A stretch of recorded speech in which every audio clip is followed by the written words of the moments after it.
Assalamu alaikum warahmatullahi wabarakatuh. Akkam nagaa jirtu hordoftoonni keenya bakka jirtan nageenya rabbii isin irratti haa bu'u. Nuti nagaa alhamdulillah. Har'a daabboo sooftii ta'e tokko daqiiqaa 15 keessa bukaa'u ta'e kan fayyadu baay'ee karaa salphaadhaan akkaataa itti hojjannu isinii qabadhee dhufe. Wantoonni as bira argitan meeshaalee na barbaachisu. Kun asitti sukkaara, asitti immoo amsuuda gurraacha, kun immoo asitti daakuudha, daakuu adii. Asitti immoo kun kaameraadha, irshoo jechuudha. Kun immoo baking powderidha. Kun immoo asitti kan agartan aannanii. Asitti immoo kun zayita jechuudha. Amma maal goona killeeta kana barbaachisa. Ishiinis kunooti. Killeessan itti cabsina.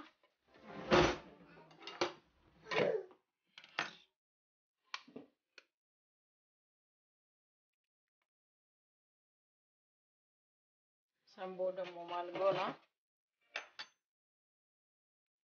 itti goona manka kana jijjiiree manka kana tokko itti goona sana booda powdericha isas manka kana tokko itti aansee sukkaara itti goona hanga fedha keessanitti gootu garuu sukkaara.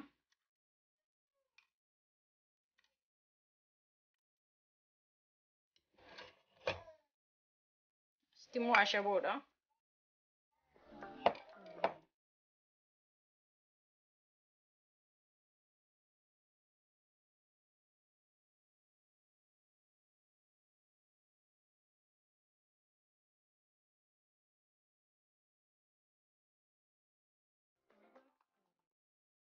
daakuu haga fedha keessanii itti nattu.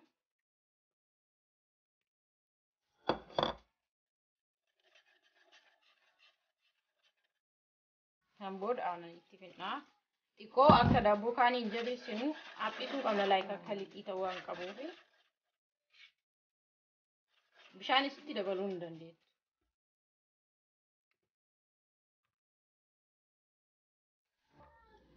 Hayyee kun akkuma argitan kana waliin gaheera xiqqoo laayika akkuma agartan hin haphisee laayika akka lixii akka haphatuun godhee akkana bukeessee hin jira.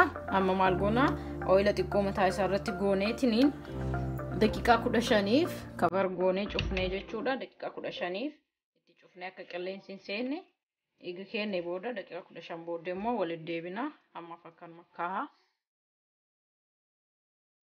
Amma xoshchi o'ee jira maal goona zayita itti goonee akka hin qabanneef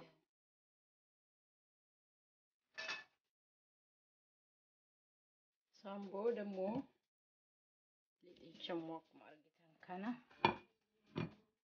xiqqeessineetuma akkanuma xiqqeessachuu hin dandeettani.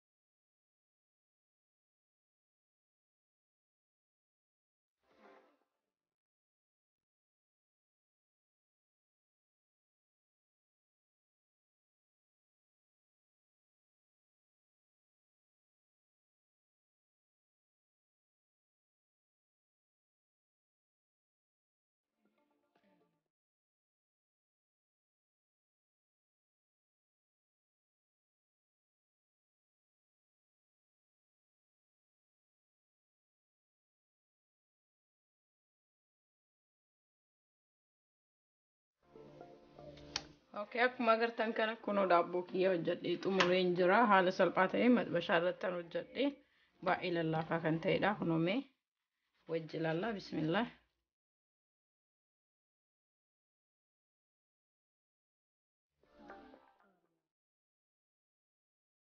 Kun akkuma agartan kana keessi isaa illee bilchaachuu isaa baay'ee beeksisa. Bismillah.